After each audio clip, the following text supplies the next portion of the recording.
Bu videomda kafe, restoranlar hukman görmeli, hormatly müşterilerimiz hemden selamun aleyküm. Bugünkü tanıştırıcı filtrim bir saatın dowamında 120 litre araflarının ağısını işletleri istendik şor suları, kanal suları ideal derecesinde arafalar özünü görüşünü diyerek 3 tane ümünlü dikleyen filtreler oturuyor. Birinci filtrinde polipropilen, ikinci filtrinde gelenle kömür filtre, üçüncü filtrimiz olsa gümüş filtre olup gidiyor. Özünde nasosu var, 220'de 24 voltta işleyen.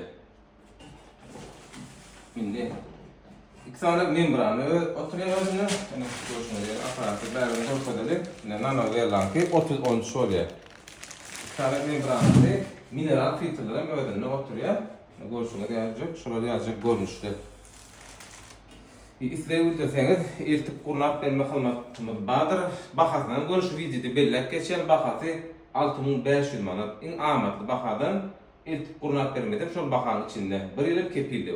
İsleyebilir olsa numaralar aşağıda bellecek, arkan havalaşıp bilirsiniz.